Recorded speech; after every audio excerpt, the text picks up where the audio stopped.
সুপ্রিয় শিক্ষার্থীরা, আসসালামু আলাইকুম।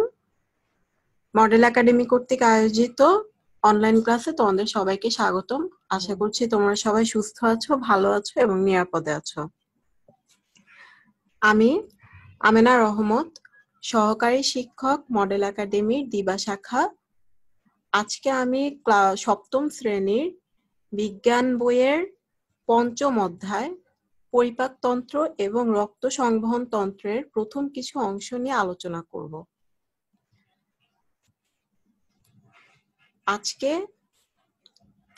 আজকের পাঠ থেকে আমরা যা যা শিখব: পরিপাক কাকে বলে, পরিপাকতন্ত্র কাকে বলে, লালা কি, এনজাইম কি, পরিপাকতন্ত্রের প্রধান অংশগুলোর নাম, মুখছিদ্র কি এবং মুখগহ্বর কি। আচ্ছা, তাহলে আমরা চলে যাচ্ছি আমাদের মূল পাঠে। প্রথমে পরিপাক কি? যে শারীরবৃত্তীয় প্রক্রিয়ায় জটিল ও অদ্রবণীয় খাদ্যবস্তু নির্দিষ্ট এনজাইমের সহায়তায় দেহের গ্রহণ উপযোগী দ্রবণীয়, সরল ও তরল খাদ্য উপাদানে পরিণত হয়, সেই প্রক্রিয়াকে পরিপাক বলে। এখানে লক্ষণীয় বিষয় যে জটিল খাদ্যবস্তু সরল খাদ্য বস্তুতে পরিণত হবে। এই জটিল খাদ্যবস্তু কি? আমরা যে সমস্ত খাবার খাই, ভাত, ডাল অথবা ফাস্টফুড, যা যা আমরা খেয়ে থাকি দৈনন্দিন জীবনে, এই সমস্তই কিন্তু আমাদের জটিল খাদ্যবস্তু। শরীর কিন্তু সরাসরি এই জটিল খাদ্যবস্তুটা গ্রহণ করতে পারে না। শরীরের মধ্যে খাবারটা পরিপাক হয়ে সরল আকার হয়ে এই জটিল খাদ্যবস্তুটা তখন অ্যাবজর্ব হয়, বা জটিল খাদ্যবস্তুটা তখন হচ্ছে শরীর নিতে পারে, শোষণ করতে পারে বিভিন্ন উপাদান জটিল খাদ্যবস্তুর। এখন জটিল খাদ্যবস্তু আমরা কি কি খেয়ে থাকি? আমরা জানি শর্করা জাতীয় খাদ্য, আমিষ জাতীয় খাদ্য, স্নেহ জাতীয় খাদ্য। তাহলে শর্করা জাতীয় খাদ্য, প্রথমে ভাত, রুটি, সেগুলো শরীর কিভাবে নিবে? শর্করা জাতীয় খাদ্যটা সরল হয়ে গ্লুকোজে পরিণত হবে এবং শরীর তখন কিন্তু সেই গ্লুকোজটাকে নিবে। এরপর আসতেছে আমাদের আমিষ জাতীয় খাদ্য। আমিষ জাতীয় খাদ্য আমরা কি মাছ, মাংস খেয়ে থাকি। সেটা হচ্ছে খাদ্য সরল হয়ে অ্যামিনো অ্যাসিডে পরিণত হয় এবং সেটা আমাদের শরীর অ্যাবজর্ব করে। এরপর আমাদের বিভিন্ন তেল ও চর্বি জাতীয় খাদ্য, যা আমরা স্নেহ জাতীয় খাদ্য হিসেবে চিনে থাকি, সেটা হচ্ছে আমাদের শরীরটা ফ্যাটি অ্যাসিড ও গ্লিসারলে পরিণত হয় এবং শরীর তখনই তা অ্যাবজর্ব করতে পারে। তাহলে পরিপাক কি? এখান থেকে আমরা মূলত যেটা শিখলাম সেটা হচ্ছে যে আমরা দৈনন্দিন যে খাবারটা খেয়ে থাকি, সেই খাবারটা হচ্ছে শরীরের মধ্যে কতগুলা এনজাইমের সহায়তায় তা হচ্ছে সরল ও তরল খাদ্য উপাদানে পরিণত হয় এবং সেই পরিণত হওয়ার প্রক্রিয়াটাকেই হচ্ছে পরিপাক বলে থাকে। তাহলে আমাদের জটিল খাদ্যবস্তু এখানে সরল খাদ্য উপাদানে পরিণত হবে। এটা খুব ইম্পর্টেন্ট একটা পয়েন্ট। নেক্সট আমরা দেখি, নেক্সট আছে আমাদের পরিপাকতন্ত্র কাকে বলে। পরিপাকতন্ত্র হচ্ছে যে তন্ত্র পরিপাকে অংশ নেয় তাকে পরিপাকতন্ত্র বলে। খুব সোজা এক লাইনের একটা সংজ্ঞা, কিন্তু সংজ্ঞাটা একটু আমরা বোঝার চেষ্টা করি যে তন্ত্র বলতে আমরা কি বুঝি আসলে।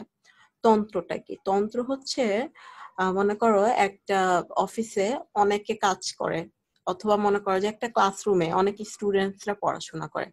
এখন তাদেরকে দেখাশোনা করার জন্য অথবা অফিসে এই যে তাদের কাজকর্ম দেখাশোনা করার জন্য একজন ম্যানেজার থাকে, অথবা ক্লাসরুমের মধ্যে কি হয়, স্টুডেন্টসদের দেখাশোনা করার জন্য, তাদেরকে পরিচালনা করার জন্য একজন টিচার থাকে। তাহলে অফিসের সেই ম্যানেজার অথবা ক্লাসরুমের সেই টিচার, ইনারা হচ্ছে এখানে তন্ত্র হিসেবে কাজ করবে। তাহলে আমাদের দেহের মধ্যে যে সকল কাজকর্মগুলা হয় সেগুলাকে এরকম দেখাশোনা করার জন্য যারা ম্যানেজার অথবা টিচারের ভূমিকা পালন করে তাদেরকে বলা হয় তন্ত্র। তাহলে যেই তন্ত্রটা এরকম পরিপাকে অংশ নেয়, মানে পরিপাকের কাজকর্ম দেখাশোনা করে, তাকে বলা হয় পরিপাকতন্ত্র। মানব দেহে এরকম 11টি তন্ত্র আছে, যা তোমরা আমাদের আরো উপরের ক্লাসগুলোতে উঠলে তোমরা জানতে পারবে সেই তন্ত্র সম্পর্কে। তাহলে পরিপাকতন্ত্র কাকে বলে? যে তন্ত্র পরিপাকে অংশ নেয় তাকে বলে পরিপাকতন্ত্র। এখানে উল্লেখযোগ্য বিষয় হচ্ছে যে তোমার যদি পরীক্ষায় পরিপাকতন্ত্র কাকে বলে এটা তোমার যদি 2 মার্কসের জন্য আসে তাহলে শুধু যে তন্ত্র পরিপাকে অংশ নেয় তাকে বলে পরিপাকতন্ত্র। এটা না লিখে পরিপাক কাকে বলে সেইটা লিখে এরপরে এই লাইনটা লিখা ভালো হবে, কারণ এতটুকুর জন্য 2 মার্কসটা 2 নাম্বার দেওয়াটা আসলে ঠিক উপযুক্ত না। তা তুমি পরিপাকের সংজ্ঞাটা দিয়ে এরপর পরিপাকতন্ত্র কাকে বলে তার সংজ্ঞাটা দিলে ভালো। আর তন্ত্র কি এটা শুধু তোমাদের বোঝানোর জন্যই আমি দিয়েছি, এটা পরীক্ষা দেওয়ার কোনো দরকার নেই পরীক্ষার তোমাদের খাতায়। এরপরে দেখি আমরা কি, এরপরে হচ্ছে আছে আমাদের লালা কি। পরিপাকতন্ত্র এবং রক্ত সংবহন তন্ত্র এই চ্যাপ্টারটা বুঝতে হলে তোমাদেরকে লালা এবং এনজাইম এই দুটো জিনিস সম্পর্কে খুব ক্লিয়ার একটা কনসেপ্ট থাকতে হবে যে লালা কি এনজাইম কি। লালা হচ্ছে এক প্রকার বর্ণহীন তরল পদার্থ যা হচ্ছে মুখের পেছনে অবস্থিত লালা গ্রন্থি থেকে নিঃসৃত হয়। খাদ্য পরিপাকে লালার বিশেষ ভূমিকা আছে। আমি আবারও বলছি, খাদ্য পরিপাকে লালার বিশেষ ভূমিকা আছে। লালা খাদ্যবস্তুকে পিচ্ছিল করে এবং গিলতে সাহায্য করে। যে 4টা পয়েন্ট বললাম প্রতিটা পয়েন্ট খুবই ইম্পর্টেন্ট। 4টা পয়েন্টই তোমরা মনে রাখবে, মুখস্থ করবে, কারণ যে কোনো একটা পয়েন্ট এটা তোমার পরীক্ষার জন্য তো লালা কাকে বলে একটা দিলে হবে, কিন্তু তোমার অবজেক্টিভের জন্য হচ্ছে এটা খুব ইম্পর্টেন্ট। এরপর আসতেছে তোমার এনজাইম বা উৎসেচক কি। আচ্ছা, এখানে এনজাইম বা উৎসেচক কি, এনজাইম এটা কিন্তু একটা ইংরেজি শব্দ, এটাকে আমরা বাংলায় লিখতেছি এনজাইম, আর এটার প্রকৃত বাংলাটা হচ্ছে উৎসেচক। তাহলে পরীক্ষায় তোমার আসতে পারে যে উৎসেচক বলতে কি বোঝো, এনজাইম নাও আসতে পারে, সেক্ষেত্রে তোমাকে ঘাবড়ে গেলে চলবে না। ওই উৎসেচক মানেই হচ্ছে তোমার এনজাইম, এটা বুঝে নিতে হবে। তোমাদের বইয়ে অধিকাংশ জায়গাতেই এনজাইম কথাটি হচ্ছে ব্যবহার করা হয়েছে, উৎসেচক কথাটি অনেক খুব কম ব্যবহার করা হয়েছে। কিন্তু তোমরা এটা মনে রাখবে যে এনজাইম আসলে একটি ইংরেজি শব্দ, এই এনজাইমের প্রকৃত বাংলাটাই হচ্ছে আসলে উৎসেচক। তাহলে এনজাইম কি? এনজাইম হলো এমন একটি বস্তু যা খাদ্যবস্তুর সাথে মিশে রাসায়নিক ক্রিয়ায় সাহায্য করে কিন্তু নিজে অংশ নেয় না ও অপরিবর্তিত থাকে। মোস্ট ইম্পর্টেন্ট দুটো পয়েন্ট, এনজাইম কখনো নিজে অংশ নিবে না এবং সে হচ্ছে অপরিবর্তিত থাকবে। তাহলে এনজাইম খাদ্যবস্তুর সাথে মিশে সে হচ্ছে রাসায়নিক ক্রিয়ায় সাহায্য করে, নিজে অংশ নেয় না, অপরিবর্তিত থাকে। প্রত্যেকটা এনজাইমের হচ্ছে নির্দিষ্ট একটা তাপমাত্রা থাকে এবং ওই তাপমাত্রা পর্যন্ত এনজাইম ভালো কাজ করে, এবং বিভিন্ন খাদ্যের জন্য হচ্ছে বিভিন্ন ধরনের এনজাইম কাজ করে। যেমন আমিষের জন্য এক প্রকার এনজাইম, শর্করার জন্য এক প্রকার এনজাইম এবং স্নেহ পদার্থের জন্য এক প্রকার এনজাইম। আমরা দেখতে পাচ্ছি যে আমিষের ট্রিপসিন এনজাইম হচ্ছে আমিষের উপর কাজ করে, অ্যামাইলেজ এনজাইম শর্করার উপর কাজ করে এবং লাইপেজ এনজাইমটা হচ্ছে আমাদের স্নেহ পদার্থের উপর কাজ করে। তাহলে শর্করা জাতীয় খাদ্য যখন আমাদের শরীরে প্রবেশ করবে, মনে করো তুমি ভাত অথবা ভাত খেলা, তাহলে তোমার শরীরে যখন ভাতটা প্রবেশ করবে তোমার কোন এনজাইমটা আসবে? অ্যামাইলেজ এনজাইমটা আসবে, কখনোই কিন্তু তখন ট্রিপসিন এনজাইমটা কার্যকর হবে না। আবার তদ্রুপ তুমি যখন দুধ পান করছো তখন কিন্তু লাইপেজ এনজাইমটা আসতেছে, অ্যামাইলেজ এনজাইম সেখানে কাজ করবে না। তাহলে প্রতিটা খাদ্যের জন্য এনজাইম নির্দিষ্ট থাকে এবং নির্দিষ্ট তাপমাত্রা পর্যন্ত এনজাইমটা হচ্ছে ভালো কাজ করতে পারে। তাহলে কোন খাদ্যের জন্য কোন এনজাইম কাজ করে এটাও খুব ভালোভাবে মনে রাখতে হবে আমাদেরকে। এরপরে আমরা পরিপাকতন্ত্রের বিভিন্ন অঙ্গগুলাতে চলে গেলাম। পরিপাকতন্ত্রের বিভিন্ন অঙ্গগুলা মুখছিদ্র, মুখগহ্বর, গলবিল, অন্ননালী, পাকস্থলী, ক্ষুদ্রান্ত, বৃহদন্ত্র, মলদ্বার। তা আমরা আজকে প্রথম দুটো পয়েন্ট মুখছিদ্র আর মুখগহ্বর নিয়ে আলোচনা করব। মুখছিদ্র, মুখছিদ্র কি? মুখছিদ্র থেকে পরিপাক নালী শুরু। মুখছিদ্রের উপরে রয়েছে উপরের ঠোঁট ও নিচে রয়েছে নিচের ঠোঁট। ঠোঁট দ্বয় খোলা ও বন্ধ থেকে খাদ্য গ্রহণ নিয়ন্ত্রণ করে। এই ছিদ্র পথেই খাদ্য পরিপাক নালীতে প্রবেশ করে। একবারই সহজ একটা পড়া, এটা আশা করতেছি তোমাদের বোঝার কোনো সমস্যা হবে না। মুখছিদ্রটা, আমরা মুখগহ্বরে চলে যাই। মুখগহ্বর হচ্ছে মুখছিদ্রের পরে মুখগহ্বর অবস্থান। সামনের দাঁত সহ 2টি চোয়াল দ্বারা মুখগহ্বর বেষ্টিত এর উপরে রয়েছে তালু ও নিচের দিকে রয়েছে মাংসালো জিহ্বা।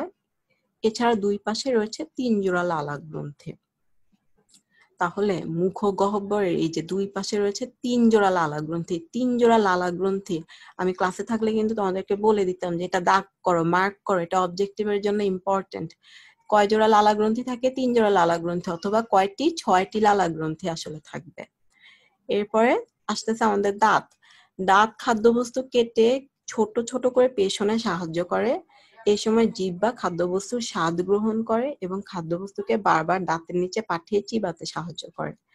লালা গ্রন্থি থেকে নিঃসৃত লালা খাদ্যকে পিচ্ছিল করে এবং খাদ্যবস্তুকে গিলতে সাহায্য করে। দেখো, আমরা কিন্তু যখন লালা কি ওই পড়াটা আমরা শিখছিলাম, ওইখানেই কিন্তু এটা ছিল যে খাদ্যকে পিচ্ছিল করে এবং খাদ্যবস্তুকে গিলতে সাহায্য করে লালাটা। এরপর আসতেছে লালা রসে এক ধরনের উৎসেচক বা এনজাইম থাকে। আগের পড়াতেই আমরা জেনেছি এনজাইম কি, যা শ্বেতসারকে আংশিক ভেঙে শর্করায় পরিণত করে। মানুষের স্থায়ী দাঁতের সংখ্যা 32টি, প্রতি চোয়ালে 16টি করে। মার্কিং দাগ হবে মানুষের স্থায়ী দাঁতের সংখ্যা 32টির, প্রতি চোয়ালে 16টি করে, অবজেক্টিভের জন্য। এরপরে আমরা দেখি দাঁত কয় প্রকার এবং দাগ। দাঁত হচ্ছে 4 প্রকার। মার্ক করবা। প্রত্যেকটা প্রকারের নাম এবং কাজ আমি তো এখন বলবো, কিন্তু খুব খুব খুব ভালো করে এটা মুখস্থ করে ফেলবা, কারণ অবজেক্টিভ আসার সম্ভাবনা অনেক বেশি এখান থেকে। দাঁত 4 প্রকার কি কি? কর্তন দাঁত খাবার ছোট ছোট করে কাটে। ছেদন দাঁত দিয়ে মাংস ও অন্যান্য শক্ত জিনিস ছিঁড়ে ও কাটে। অগ্রপেশন দাঁত দিয়ে খাদ্যবস্তু চর্বণ ও পেষণ করা যায়। পেষণ দাঁত গুলো খাদ্যবস্তু চিবাতে ও পিষতে সাহায্য করে। তাহলে আমরা এখানে চিত্রে আমরা পাশে দেখতেই পাচ্ছি যে আমাদের কর্তন দাঁত কোনগুলো, ছেদন দাঁত কোনগুলো। ছেদন দাঁতটা দেখতেই পাচ্ছ যে একবারে যে সরু, যেটা যে দাঁতের মাথাটা হচ্ছে একবারে সরু থাকবে, ছেদন দাঁত নামের মতো এটা সরুই থাকবে। এরপর আমাদের আসতেছে অগ্রপেশন দাঁত, চর্বণ ও পেষণে সাহায্য করে, পিষে ফেলতে সাহায্য করে। আর পেষণ দাঁত একই কাজই প্রায়, অগ্রপেশণ আর পেষণ দাঁতের কাজ প্রায় একই। পেষণ দাঁত হচ্ছে খাদ্যবস্তু চিবাতে ও পিষতে সাহায্য করে। এছাড়া অন্যান্য দাঁতের অনেক পরে গজায় আক্কেল দাঁত। আমরা সেটা সবাই জানি যে আক্কেল দাঁত যখন গজায় তখন এখানে প্রচন্ড ব্যথা হয়, অনেক ক্ষেত্রে ডাক্তার দেখাতে পর্যন্ত হয় আক্কেল দাঁত যখন উঠে। তাহলে আজকের যে পড়া, সে পড়ার থেকে আমরা যা যা জানতে পারলাম যে পরিপাক কাকে বলে, পৌষ্টিক তন্ত্র কাকে বলে, পরিপাক তন্ত্রের বিভিন্ন অংশ, এরপর মুখগহ্বর, মুখছিদ্র, লালা, এনজাইম, তোমরা কিন্তু এইগুলা একেবারেই রেখে দিবা না। যা যা পড়ানো হয়েছে এটা হচ্ছে যখনই তোমরা ভিডিওটা দেখবে এরপর পরই হচ্ছে পুনরায় ভিডিওটা বারবার দেখে এরপর এটা কমপ্লিট করে ফেলবা, পড়াটা বাসায় মুখস্থ করে ফেলবা। আর আমি অনেকের ক্লাসে একটা প্রবলেম শুনতাম যে ম্যাডাম পড়েছি কিন্তু মনে নেই, পড়েছি মনে নেই। তখন আমি একটা কথাই বলতাম বারবার যে তুমি 3বার পড়ে একবার না দেখে লেখার চেষ্টা করো, 3বার পড়ে একবার না দেখে লেখার চেষ্টা করো, এটা কিন্তু অনেক ভালো কাজে দিবে। যাদের এখনো এই সমস্যাটা আছে তাদেরকে বলবো তোমরা একটা পড়া 3বার পড়বা, এরপর একবার না দেখে লেখার চেষ্টা করবা, তাহলে কিন্তু তোমাদের পড়াটার যে পড়লাম কিন্তু মনে নাই, এই যে একটা মন খারাপ অথবা এই যে একটা টেনশন, এটা আর থাকবে না। ঠিক আছে, তাহলে আজকে আমাদের ক্লাস এখানেই শেষ। আমাদের পরবর্তী ক্লাসের জন্য তোমাদেরকে আগেই আমন্ত্রণ জানিয়ে রাখলাম। ইনশাআল্লাহ আমরা আমাদের নেক্সট ক্লাসে আবার কথা বলবো। তোমরা সবাই ভালো থেকো, সুস্থ থেকো।